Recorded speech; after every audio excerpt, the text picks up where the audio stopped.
اعوذ باللہ من الشیطان الرجیم بسم اللہ الرحمن الرحیم نحمدہ و نصلی علی رسولہ کریم صلی اللہ علیہ وسلم۔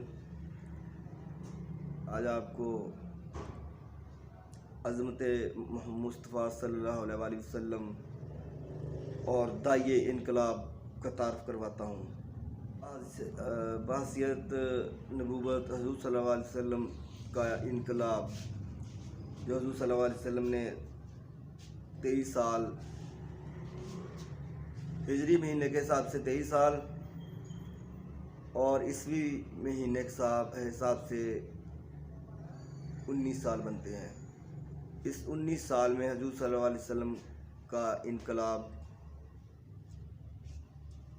اور دور فاروقی میں رومن اور رشین امپائر کا گرنا اور ایک قدیم عرب جہاں جہالیت اور طوائف الملوکیت تھی، جہاں پر لوگ پانی پینے پلانے پہ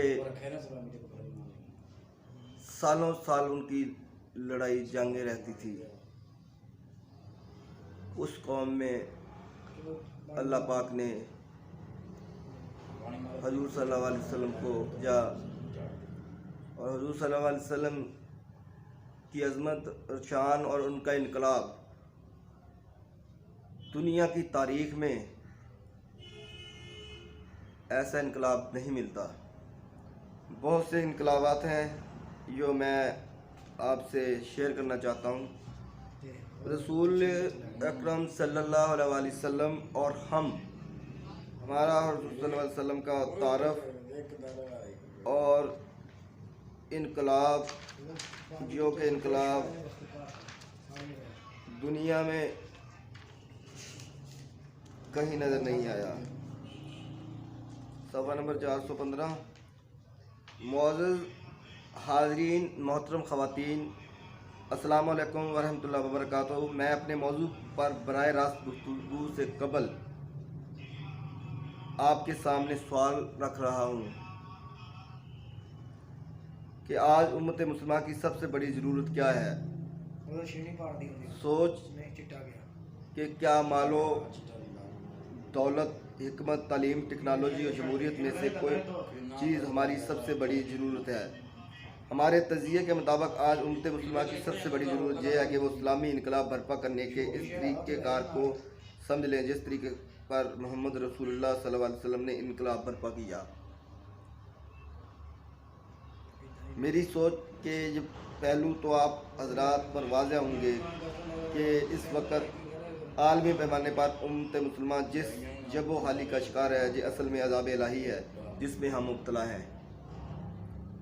اس کی وجہ یہ ہے کہ ہم زمین پر اللہ کے دین کے نمائندے بنائے گئے تھے، لیکن ہم آج پوری دنیا میں کوئی ایک ملک بھی بطور ماڈل ایسا نہیں دیکھ سکتے جس کے بارے میں ہم یہ کہہ سکیں کہ لوگوں آؤ دیکھو یہ نظام مصطفیٰ صلی اللہ علیہ وسلم ہے۔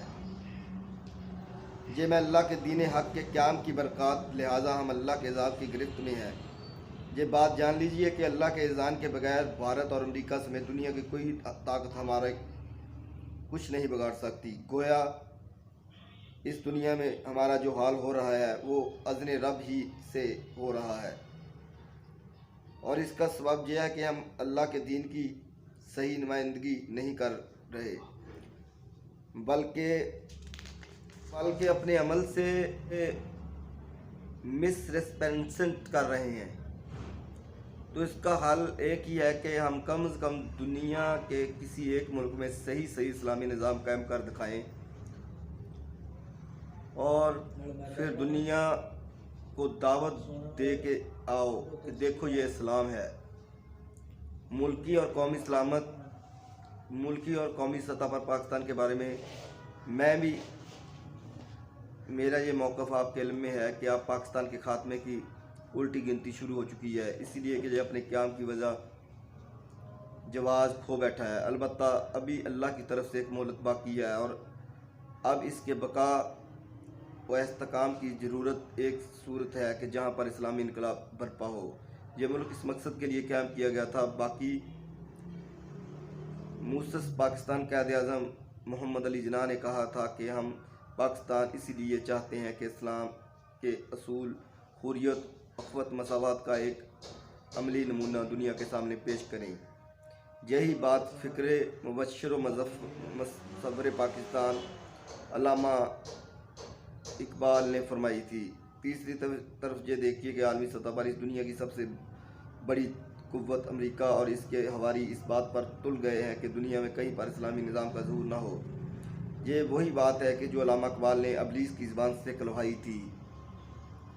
عصر حاضر کے تقاضوں سے لیکن یہ خوف عصر حاضر کے تقاضوں سے ہے لیکن یہ خوف ہو نہ جائے آشکارا شروع پیغمبر کہیں۔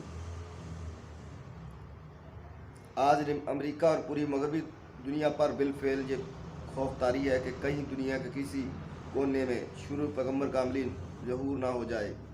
ظاہر بات ہے کہ یا الحق کے بعد یا حق الباطل اس کا لازمی نتیجہ ہے، اور یہ خون ان پر اس درجے مسلط ہے کہ ان کی پوری گلوبل پالیسی پر مرکوز ہو گئی ہے، اس لیے کہ انہیں نظر آ رہا ہے کہ عالم اسلام کے اندر اسلامی نظام کو قائم کرنے کا جذبہ انگڑائیاں لے رہا ہے، اور یہ جذبہ ان کے اعتبار سے بہت خوفناک جذبہ ہے۔ اس چمن میں کمی صرف یہ ہے کہ ابھی اس جذبے کو صحیح راہ عمل نہیں مل رہی، اور محض جذبہ اس وقت تک ناکافی ہے جب تک اسے صحیح راہ عمل بھی نہ مل جائے۔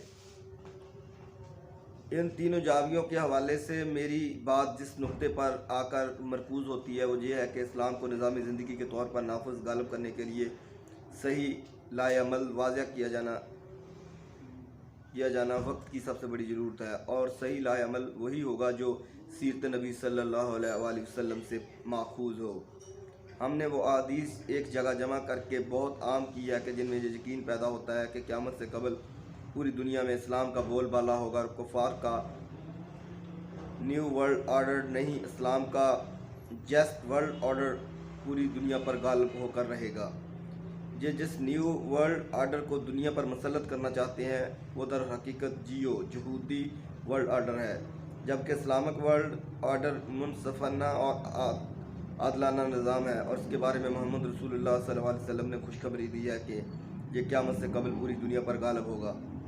ظاہر بات ہے کہ اسلام کے عالمی غالبے کا آغاز اس طور سے ہوگا کہ یہ نظام پہلے کسی ایک ملک میں قائم ہوگا، جیسے حضور صلی اللہ علیہ وسلم کے دست مبارک سے جاء الحق وزهق الباطل کی روح باطل کی کیفیت جزیرہ نما عرب میں پیدا ہوئی تھی۔ دنیا کے کسی ایک ملک میں بھی یہ نظام کیسے قائم ہوگا؟ اس کے ضمن میں امام دارالحجرت امام مالک کا قول لا جس لہ آخر هذه الامت الا بما صلح به اولا لوہا، یعنی اس امت کے آخری حصے کی اصلاح نہیں ہو سکے گی مگر اس طریقے پر جس پر کے پہلے حصے کی اصلاح ہوئی تھی۔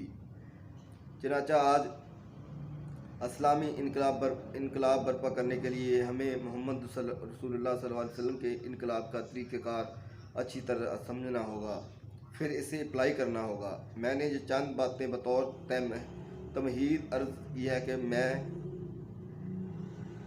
کی ہے کہ تاکہ آج کی گفتگو اہمیت آپ پر واضح ہو جائے۔